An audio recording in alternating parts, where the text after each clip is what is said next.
Chaque année, les chariots élévateurs sont impliqués dans plusieurs milliers d'accidents de travail, parfois avec des conséquences très graves. Pourtant, beaucoup de conducteurs pensent encore que conduire un chariot n'est pas compliqué. Alors quels sont les vrais risques? Que faut-il vérifier avant de prendre son poste? Pourquoi la formation ne se résume-t-elle pas à apprendre à manipuler une machine? Pour répondre à toutes ces questions, j'ai le plaisir de recevoir Jonathan, formateur en prévention des risques et spécialiste de la conduite d'engin. Bonjour Jonathan et merci d'être avec nous dans ce nouvel épisode de Formastro Podcast. Bonjour Stéphane et merci pour l'invitation, c'est un plaisir. Ben, je t'en prie. Vous pouvez voir la vidéo de présentation de Jonathan sur la chaîne YouTube, notamment. On va commencer directement, Jonathan? Ouais, OK. Allez. On va plutôt se baser, on va plutôt commencer sur, la compréhension des risques. Donc, quand on parle de chariot élévateur, Mmh. quels sont, selon toi, les principaux risques auxquels les conducteurs sont exposés au quotidien? Sur les chariots élévateurs, c'est principalement le risque de renversement, je dirais. Renversement latéral, renversement frontal. Pourquoi? Parce que tu as un centre de gravité, qui est à un endroit donné, souvent collé au contrepoids sur un chariot élévateur.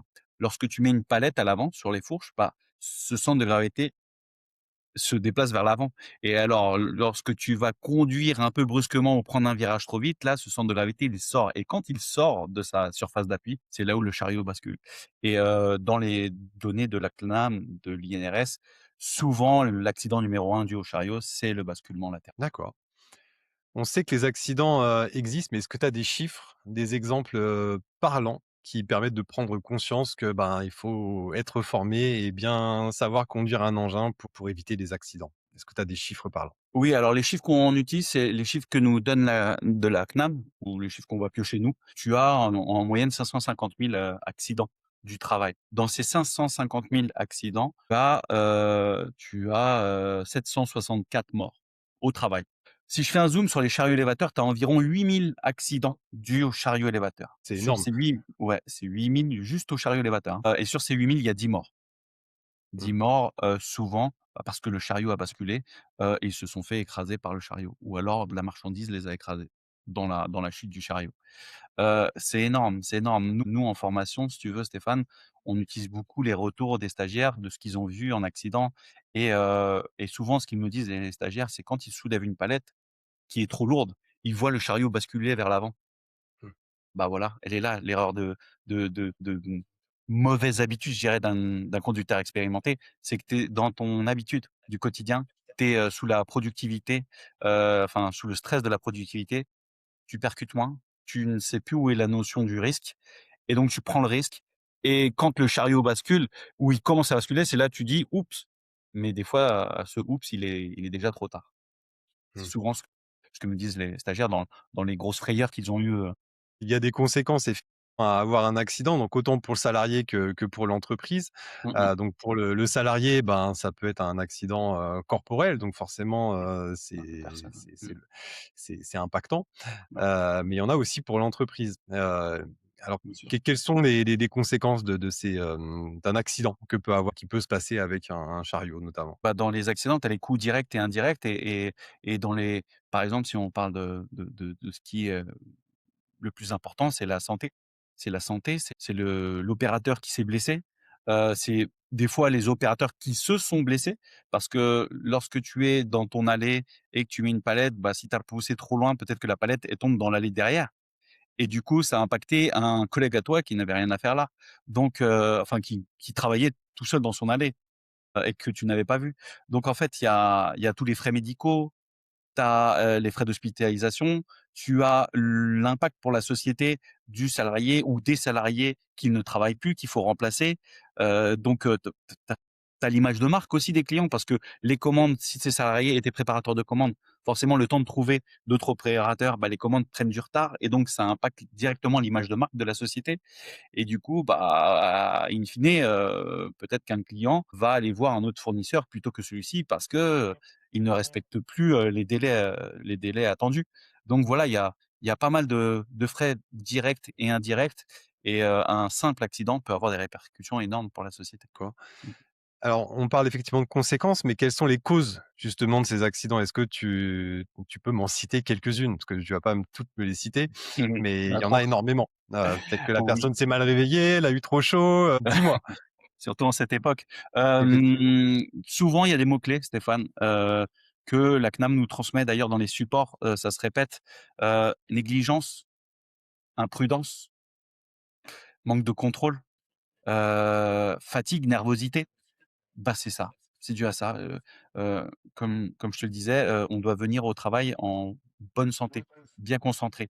Il suffit que tu te sois couché un peu plus tard ou alors que tu aies passé une mauvaise nuit, tout simplement, pour X ou Y raison, tu aies passé une mauvaise nuit. Tu viens au travail, déplacer un chariot élévateur qui pèse 2, 3, 4 tonnes, plus fatigué, ton collègue qui travaille aussi avec un chariot élévateur est un peu plus fatigué ce jour-là, les 2 sont un peu moins concentrés et boum, ça tape. Voilà, là, je Accident. t'ai donné vraiment un cas ultra classique de l'accident qui arrive de nombreuses et nombreuses fois par an en France. Est-ce qu'il y a des réflexes justement à avoir avant de prendre son chariot le matin? Est-ce qu'il faut obligatoirement prendre un café? Bah, Je sais pas, s'assurer qu'on est vraiment réveillé, quels j'ai sont les envie bons réflexes avant de monter dans le chariot? en fait, les mêmes réflexes que avant de prendre ta voiture pour aller au travail, si tu prends la Mmh. voiture, les mêmes. Les mêmes. Être bien concentré, oui, alors, bien petit déjeuner, bien l'hydratation. L'hydratation est super importante dans la concentration. Donc quelqu'un qui néglige un petit peu son réveil ou son corps, hein, je dirais juste son corps le matin, forcément déjà il commence avec un train de retard par rapport à un collègue qui lui a fait, les choses, bah, comme, son petit déjeuner parfait, il a dormi ses 6, 7, 8 heures, et qui est, bien dans sa peau en arrivant au travail. Ça c'est il y a pas de enfin ça, faudrait poser la question à un médecin, à la limite un diététicien, mais chacun a sa responsabilité le matin d'arriver en pleine conscience, en pleine, comment on dirait? En pleine capacité. Surtout dans la conduite de chariot élévateur. Comme j'ai dit, hein, 2-3 tonnes, c'est au-delà de ta voiture. C'est un poids qui est au-delà de ta voiture. Le plus gros 4x4 qui est vendu ne pèse pas 3 tonnes. Donc tu et pourtant en gabarit, c'est tout petit. Tu prends un catégorie 3 chariot élévateur, c'est tout petit et tu te dis à aucun moment ça pèse 3 tonnes et ça pèse 3 tonnes, ça pèse peut-être 2 fois ta voiture.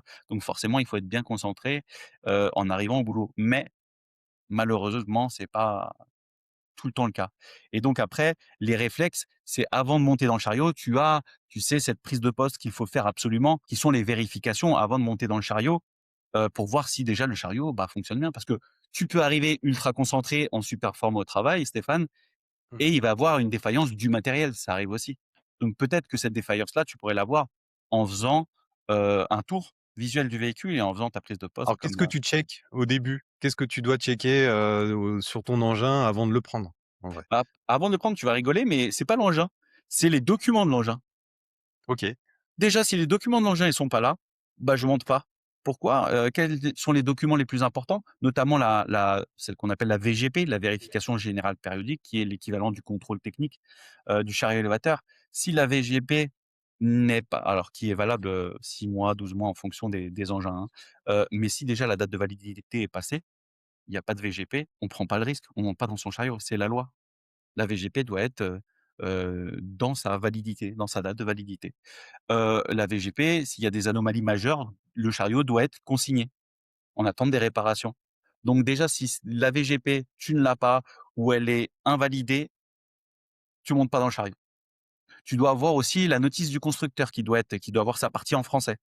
Mmh. OK? La notice constructeur, pourquoi? Bah, parce que si j'ai un doute sur un élément de levage, sur un bouton qu'il y a sur mon tableau de bord, la notice me sert à ça, à savoir à quoi sert cet organe. Ou alors comment faire l'entretien de base aussi de mon engin, c'est écrit dans la notice. La fameuse prise de poste que je te mentionnais, elle est présente finalement dans les notices constructeurs, hein. Et lorsque tu prends ton véhicule, hein, Stéphane, je t'encourage à aller voir la notice de ton véhicule et tu verras que ton constructeur t'a mis aussi une prise de poste, concernant le véhicule léger qu'on utilise tous les jours. Donc c'est la même chose sur les véhicules, sur les chariots élévateurs. Donc les documents, c'est la première étape. Tu veux que je te déroule tout? C'est Oh, rapide? tu peux? Ouais.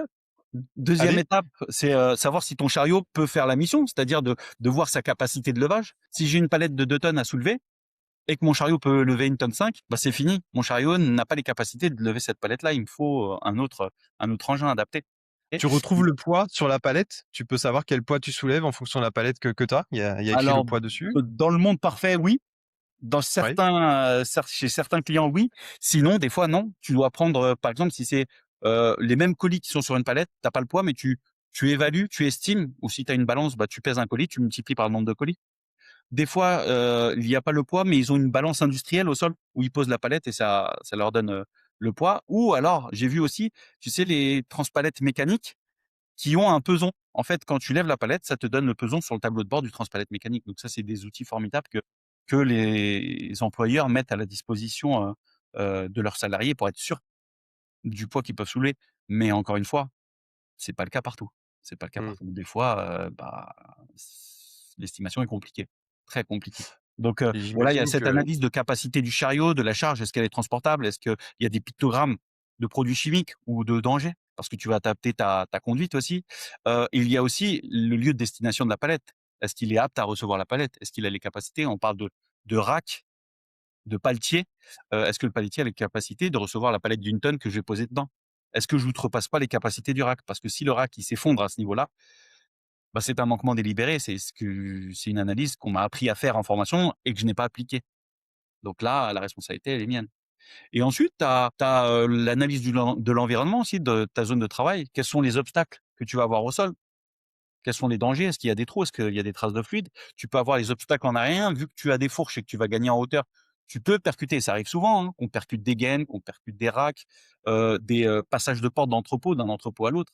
Tu verrais, je t'encourage à aller regarder, les portes d'entrepôt. Tu verras qu'il y a pas mal d'impact dans les industriels. Ensuite, tu as la vérification visuelle de l'engin. Tu fais un tour pour voir si tout va bien. Tu as les niveaux aussi, niveau de carburant, niveau de charge batterie, niveau d'eau dans les batteries, niveau d'huile hydraulique. Ça, c'est les 3-4 niveaux qu'on fait. Et ensuite, tu arrives à l'étape des essais. Donc là, tu fais les essais, les organes de sécurité, arrêt d'urgence, coupe-circuit, klaxon, homme présent. Tu peux avoir aussi, les essais, dynamiques, marche avant, marche arrière, direction, frein et tout ce qui est organes hydrauliques aussi. Donc tu touches à tous les organes hydrauliques parce que vaut mieux s'apercevoir déjà à vide, si tout fonctionne bien, que lorsque tu as une palette d'une tonne et que tu vois que là, ça coince. Et c'est juste au-dessus de ta tête. Donc voilà, cette prise de poste-là, elle est faite pour justement pallier à certains accidents qui arrivent, toute l'année, qu'on aurait pu, éviter juste en faisant la prise de poste. d'accord. Il y a aussi des éléments comme le plan de circulation. Je sais qu'il y a certaines entreprises qui Oui, l'ont, d'autres qui en ont pas parce que c'est bien pas sûr. obligatoire. Est-ce que tu penses que c'est, nécessaire que, les salariés aient un plan de circulation dans l'entrepôt ou alors, voilà, c'est juste un document qui est juste là, pour remplir une case, quoi? Je pense que c'est nécessaire d'avoir un plan de circulation, mais je pense encore plus qu'il est nécessaire de le respecter. Et souvent, quand je me déplace, dans les entreprises, je vois que le plan de circulation est affiché, mais c'est qu'en plus, tu le vois parce qu'il y a le balisage au sol. Il y a les Mmh. flèches, qui indiquent la circulation des chariots dans un sens ou dans l'autre et il y a le balisage des passages piétons. Et réalité du terrain, c'est que très peu de gens respectent ce balisage-là. Il y a des chariots qui se retrouvent sur la voie piétonne, il y a des piétons qui se retrouvent sur la voie des chariots. En fait, encore une fois, c'est le quotidien, c'est le d'être dans son travail qui fait oublier les bonnes pratiques que tu as appris en formation. C'est le gros de notre métier, mais je dirais que le gros de l'employeur vis-à-vis de sa responsabilité, heu de faire appliquer. De faire appliquer, c'est très compliqué parce que l'employeur, il est pas, à côté de son opérateur toute la journée. Il a ses responsabilités d'employeur avec ses rendez-vous et ses missions et lorsqu'il envoie quelqu'un en formation, il veut qu'il applique. Mais on voit que très rapidement, via l'activité, via le travail, via le train-train quotidien du boulot, bah, ces bonnes pratiques-là, on a tendance à les oublier en premier. Mais le Mmh. balisage, il est là, il est présent. Le chef, de centre, l'employeur a fait poser un balisage. C'est fait pour le donc ça veut dire qu'il y a un plan de circulation mais qui est, dans souvent des cas, très peu respecté par les opérateurs. Après, dans les faits, tu sais, quand le salarié prend la prise de poste, va vers son engin, je le vois mal, demander, où est la VGP, où se situe, la déclaration CE, où est le manuel utilisateur. Tu vois, ça reste de la théorie, mais dans les faits, je pense qu'il y en a très peu qui vont aller, checker ces documents-là. Et c'est un problème, c'est vrai. Où est-ce qu'ils sont mis à disposition? Bah, c'est la RH généralement qui les garde et souvent, enfin régulièrement, ils sont pas forcément, faciles à trouver. Ouais. Ouais, ouais. Du coup, on reste dans une espèce de théorie où, il faudrait qu'ils aient tous ces éléments-là, mais en même temps, bah, ils y sont pas, en vrai. C'est clair et alors je peux te donner des bonnes pratiques que j'ai tirées du terrain, hein, encore une fois. Et c'est ce qui se fait en centre CACES aussi. Il y a sur les chariots élévateurs des fois des porte-documents qui sont greffés, des fois derrière le siège et là-dedans, il y a une copie de la VGP, par exemple. la vérification générale périodique, tu peux avoir la notice qui est glissée dedans ou alors une notice simplifiée. Tu peux avoir même un carnet de suivi et donc la déclaration de conformité, tu l'as dans la notice de toute manière, donc tu peux l'avoir, déjà dans le manuel constructeur, tu as du 2 en 1. Donc heu, donc ça, c'est ce que j'ai vu dans certaines entreprises et j'en ai vu d'autres où la VGP était sur QR code. Donc il y avait Incroyable. l'organisme de contrôle avec, bon l'adresse et cetera. Il y avait le QR code, tu scannes avec ton téléphone et tu vois feu vert, feu orange, feu rouge, la VGP qui apparaît. Alors ça, c'est clean de chez clean. J'ai vu aussi un format, je sais pas c'est quoi le format, le petit format papier, c'est le format A3 si je dis pas de bêtises, mis sur les montants du chariot élévateur. Donc la VGP avec toutes les informations, essentielles à disposition du conducteur d'engin. Donc tu vois? Et j'en ai vu d'autres où alors pour retrouver une VGP et une notice constructeur, bah là, c'est pas les rames que tu dois sortir, c'est bien au-delà et c'est compliqué pour suivre la formation dans certains cas, hein. Parce que la VGP, tu demandes la VGP et des fois on dit: «Ouh là, et quelle langue tu parles, qu'est-ce que c'est? Oups, il y a un truc qui coince». Et quelles erreurs, toi, tu vois le plus souvent, lors des déplacements ou pendant la manutention des charges? Les principales erreurs? Le placement, alors pour le chariot, accompagnant, c'est le placement de l'opérateur par rapport au chariot. Tu sais, quand tu es accompagnant, donc tu es piéton au sol et ton chariot, bah, tu le tires sur le côté, il a un moteur, donc c'est pas toi qui le tires, mais tu actionnes la marche avant, la marche arrière. Bah, c'est le placement parce qu'ils ont tendance à se positionner devant et dans les chariots, à conducteur accompagnant, bah, c'est les chevilles. C'est les chevilles qui sont, en premier impactées par les accidents. Talon d'Achille, tu peux avoir aussi, les orteils, OK? Mmh. Donc je dirais dans Ah, les tous chariots n'ont pas accompagnants. des chaussures de sécurité en plus. Exactement. Et une chaussure de sécurité, bien qu'elle soit costaud, ça n'arrête pas une tonne à 6 kilomètres/h, hein. Mmh. Ça n'arrête pas une tonne à 6 kilomètres/h, hein. Donc, parce que c'est la vitesse de déplacement maximum, 6 kilomètres/h des chariots accompagnants. Après, pour tout ce qui est chariot élévateur, de la recommandation R489, c'est, lever les fourches, lever les fourches en tournant pour aller chercher la palette. Ça va être circuler avec une palette en hauteur. Ça va être, circuler avec une palette qui me cache la vue en marche avant. Voi des choses comme ça qu'il pratique au quotidien et ça passe au quotidien et donc c'est ces mauvaises habitudes que nous, en centre CACES ou, en autorisation de conduite, on essaie de corriger.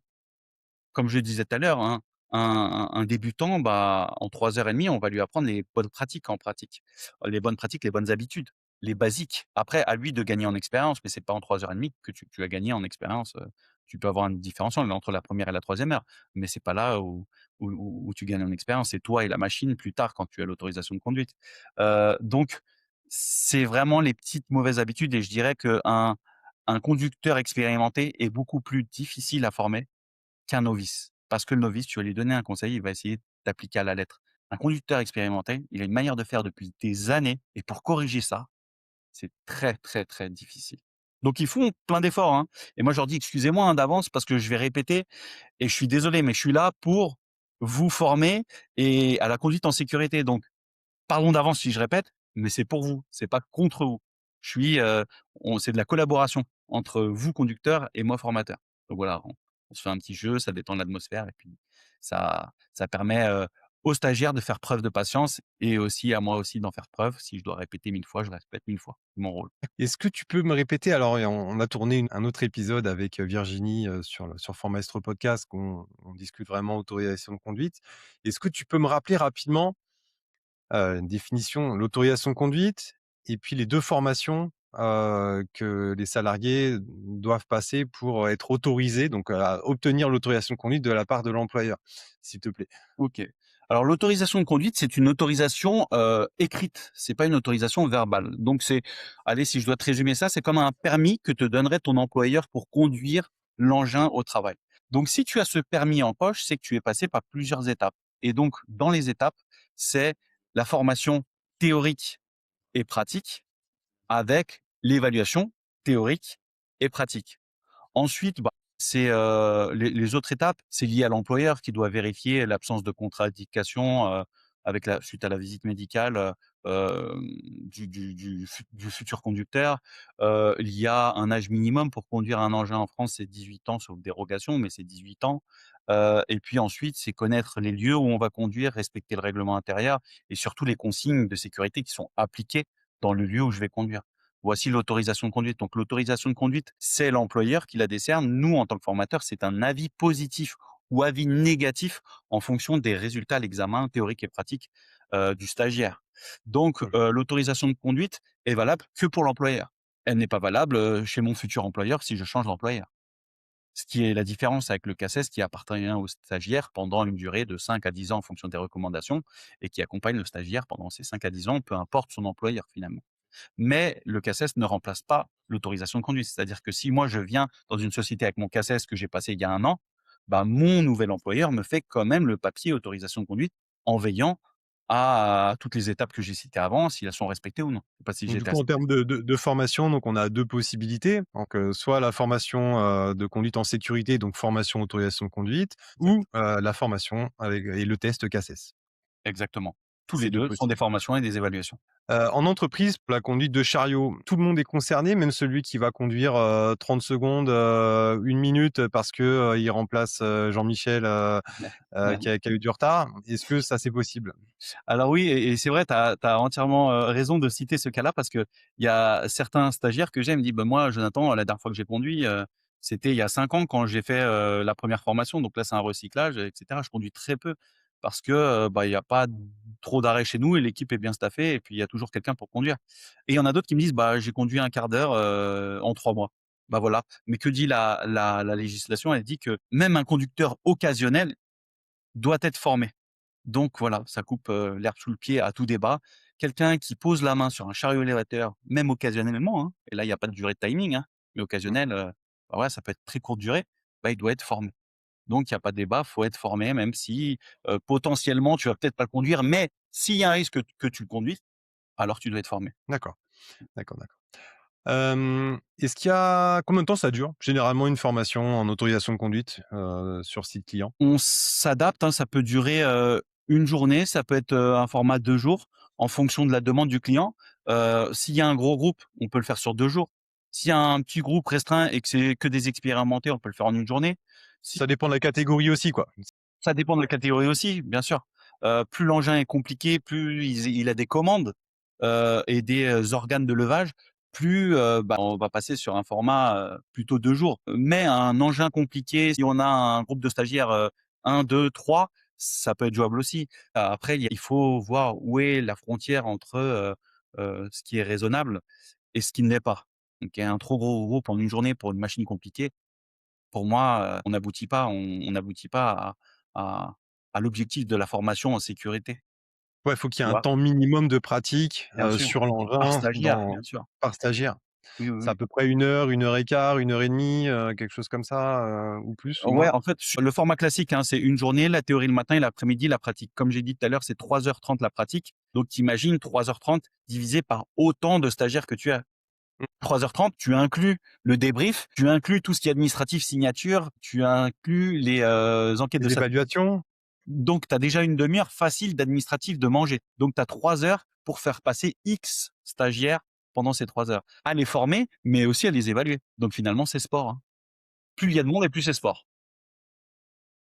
Est-ce qu'il y a un recyclage sur la formation autorisation de conduite? Alors la loi dit: «Formation à renouveler autant que nécessaire».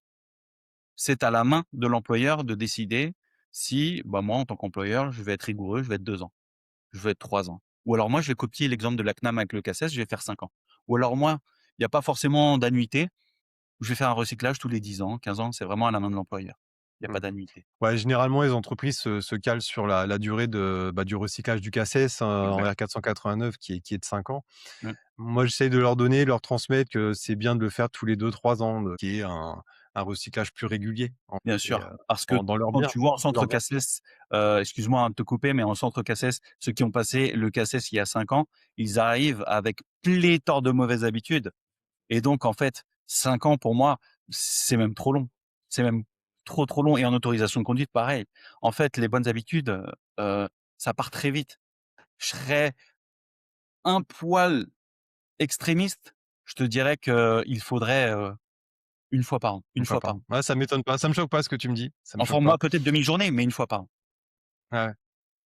Parce que tu as les conducteurs expérimentés, j'imagine que tu dois voir énormément d'erreurs, au bout de pour ceux qui ont un CACES, hein, par exemple, au bout des 5 ans. C'est quoi les erreurs que tu vois le plus souvent? J'imagine la routine, je sais pas, ils ont pas les EPI ou Si les EPI sont assez rigoureux quand même. Les EPI, j'ai rien à dire. J'ai eu très peu de choses ou très peu de stagiaires en 3 ans qui sont venus, sans EPI. J'en ai eu, mais c'est rare. C'est plus, les contrôles. Bah, je fais la marche arrière, je regarde plus. Je mmh, regarde le rétro. Ouais, et quand tu as pensé à regarder le rétro, parce que souvent même le rétro, il ne regarde pas. Donc ça va être, ce que je te disais tout à l'heure aussi, prendre la palette dans le paletier et déjà tourner avec la charge en hauteur, ce qui est strictement interdit ou fortement déconseillé. Tu as la ceinture. Alors la ceinture, je te raconte pas. La ceinture, elle est, inexistante pour les expérimentés.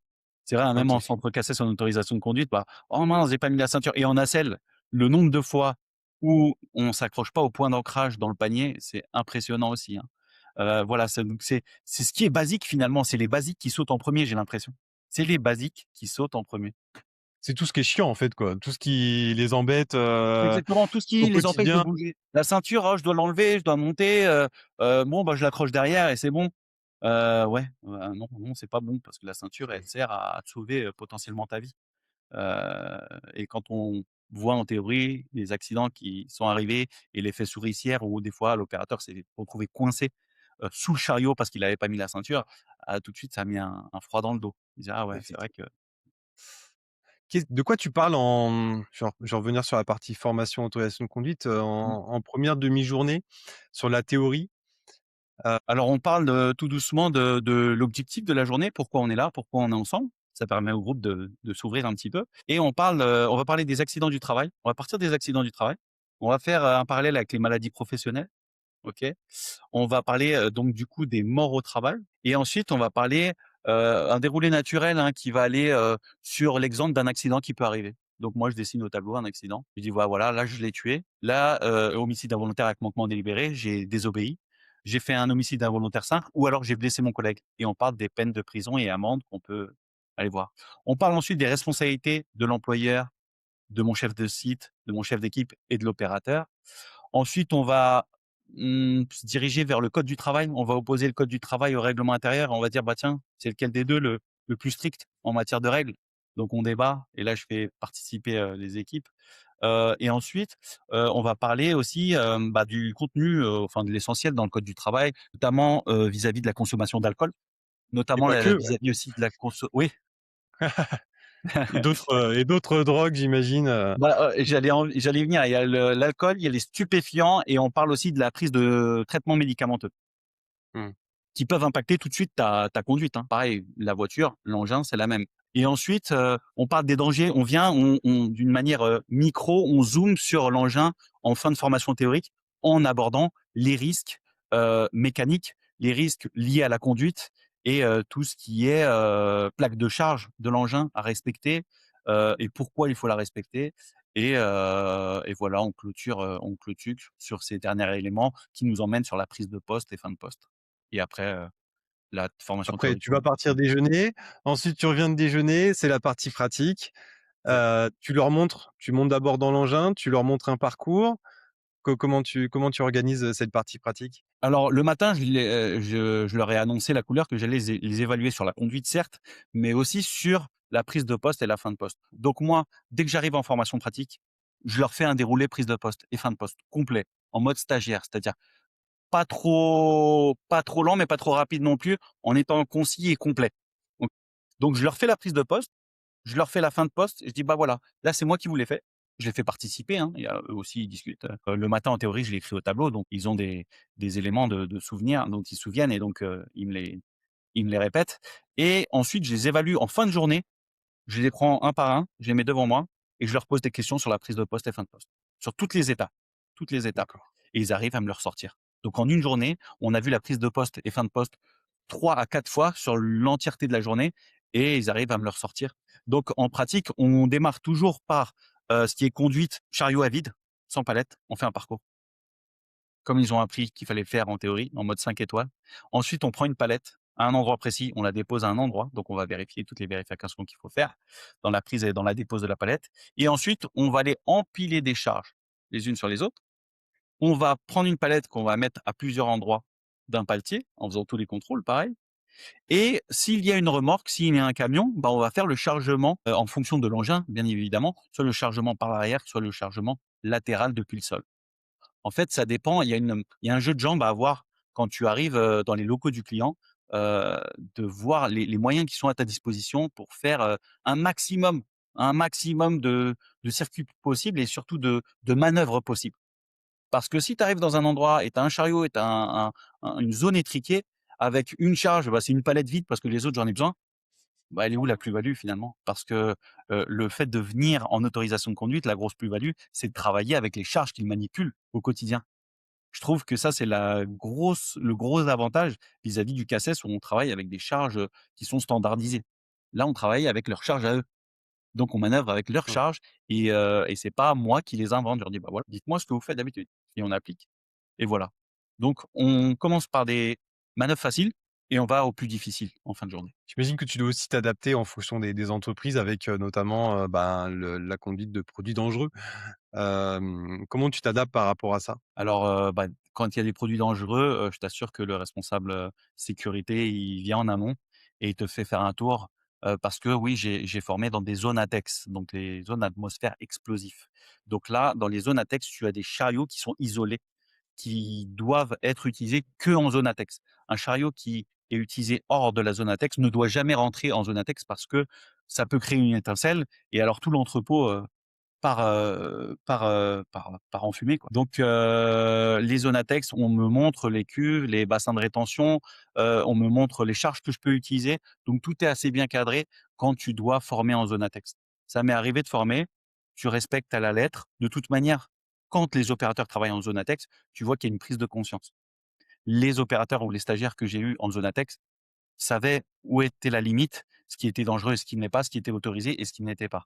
Donc heu, donc en fait, tu mets pas n'importe qui en zone ATEX. Tu fais prendre, vraiment tu conscience du risque et du danger de travailler en zone ATEX et je pense que, en amont, hein, les employeurs, bah, ils mettent, les opérateurs, les plus consciencieux, ce qui me paraît logique en zone ATEX et donc moi, j'ai jamais eu de surprise. J'ai jamais eu de choses qui m'a percuté et qui étaient dangereuses, quand j'ai bossé dans ces zones-là. D'accord. Je m'attends, quel est le plus gros déclic que les stagiaires, ils ont après quelques heures de formation? Qu'est-ce qui leur fait, changer, leur manière de conduire qu'ils avaient, précédemment et après la formation? Ils ont eu, un éclair, une lumière. C'est quoi ce déclic qu'ils ont eu? Alors je dirais qu'il y a 2 choses essentiellement, c'est la responsabilité vis-à-vis de la loi. Si, s'ils percutent un collègue, s'ils le blessent gravement ou si même ils arrivent à le tuer, hein, et ils percutent. Ah, je savais pas que pour conduire un engin, je pouvais aller en prison. Ah, si. Donc ça, c'est ils me le ressortent en débriefing de fin de journée, hein. Moi, je savais pas que je pouvais aller en prison en conduisant un engin, si je le conduisais mal. Bah si, bien sûr, comme ta voiture. Autre chose, c'est, de je savais pas que mon chariot, il avait une capacité. Donc la plaque de charge qui est affichée, qui est sous leurs yeux, bah, des fois, pour la première fois, ils la voient quand ils conduisent, l'engin, suite à la formation théorique où là, on prend le temps de regarder la plaque de charge qui est sur leur engin. Bien qu'elle ne ressemble pas à celle que j'ai dans mon support, par exemple, tu vois? Mais, voilà, le déclic, c'est: «Ah bah, je savais pas que la manière dont j'avais l'habitude de travailler était finalement hors la loi» Ouais, et ça, là, c'est je prends d'ailleurs conscience que je vais faire différemment dès demain. c'est des croyances, de la routine, plein de choses qui font que, Mmh, bah, ça amène à un accident bien sûr. et que du coup, c'est bien de pouvoir former, les salariés régulièrement pour éviter les accidents de travail. Des idées reçues, cher Jonathan, est-ce que je vais te poser quelques questions et tu vas me dire, si c'est vrai ou faux. Tu OK, peux, en discuter après, ou non. pas de problème. Beaucoup pensent qu'un chariot élévateur est plus simple à conduire qu'une voiture. Est-ce que c'est vrai? Alors, c'est intéressant. Pareil, je crois que c'est d'une personne à une autre, ça peut changer. Qu'un chariot élévateur est plus facile à conduire qu'une voiture, pour ma part, je dirais que oui. Je dirais que oui, c'est plus facile à conduire qu'une voiture. Pourquoi? Parce que le chariot élévateur, alors si on prend le catégorie 3, hein, il a la roue, directrice à l'arrière et il tourne sur lui-même. Il peut faire un 360. Toi, ta voiture, elle a un angle de braquage pour faire un demi-tour. Donc là où le chariot élévateur peut faire un demi-tour sur place quasiment, ta voiture, toi, il te faudra 10, 11 ou 12 mètres en fonction des capacités de celle-ci à faire un demi-tour. Donc, dans les petits endroits étriqués, oui, c'est plus facile à conduire. Maintenant, est-ce que c'est plus dangereux? Bien sûr, c'est plus dangereux.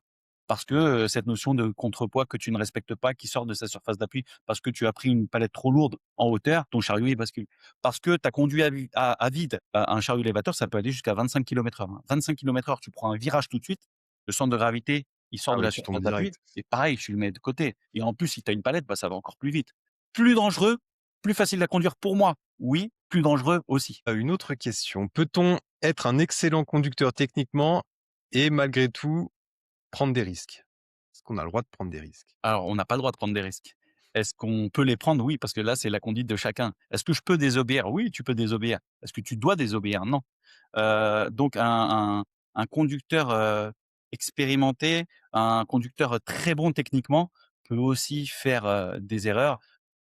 Parce qu'on l'a dit tout à l'heure, négligence, fatigue, imprudence, ça peut arriver. Tu as passé une mauvaise matinée, tu arrives au travail l'après-midi, et pour X ou Y raison, tu es moins concentré. On reste des humains, on n'est pas des robots, on n'est pas des machines, même si on est à l'ère de l'IA et de la robotique maintenant, heu, on reste humain. Donc avec notre imperfection et tout ce qu'on peut, emmagasiner comme problématique lorsqu'on conduit, mentalement, je parle. Quel message tu aimerais faire passer aux chefs d'entreprise sur le rôle dans la prévention des accidents, notamment, la formation? Qu'ils continuent à faire ce qu'ils font, de faire de la prévention. Alors la prévention, c'est tout un tas d'étapes, hein. Il y a les 9 principes généraux de prévention que doit appliquer, l'employeur. Mais dans la prévention, c'est de continuer à faire ces rappels. Ces journées autorisation de conduite, comme je le disais, pour moi, 5 ans, c'est trop long, parce qu'on oublie très rapidement les bonnes pratiques apprises en formation. Donc de continuer à faire un maximum comme ils le font, pour assurer la sécurité dans les locaux de l'entreprise, mais aussi faire venir des intervenants extérieurs qui ont vu d'autres secteurs d'activité et qui peuvent apporter une plus-value en termes d'accidents, en termes d'échanges, pour les employés de cette entreprise-là, heu, afin qu'ils puissent prendre conscience que voilà, les accidents du travail, c'est vrai à l'extérieur, mais ça peut aussi arriver dans mon quotidien à moi. Et Mmh. donc pour ça, les rappels doivent être, plus réguliers pour moi, plus raccourcis et de continuer à voilà, à déployer cette prévention au sein de l'entreprise. Merci pour, cette réponse et l'ensemble des réponses que tu as données, Jonathan. On va s'arrêter là, OK. pour cet épisode. Merci à toi, c'était très intéressant. On peut-être qu'on en fera d'autres parce qu'il y a peut-être d'autres sujets sur lesquels on peut aller, qui peuvent être très intéressants. Ça, on verra ensemble plus tard. Je rappelle que Jonathan intervient sur l'Île-de-France, donc hésitez pas à me solliciter pour des formations d'autorisation de conduite, sur vos sites, en chariot élévateur, en nacelle, donc R485, R486, R489. J'en oublie, Jonathan? R4 aussi, R484 pour roulant catégorie 1. Donc, exact. n'hésitez pas à me solliciter et puis ce sera avec plaisir que Jonathan, ira dans vos locaux. Merci à tous, merci d'avoir suivi, cet épisode et à très bientôt. Merci Merci Jonathan. Stéphane pour l'invitation, merci. Au revoir.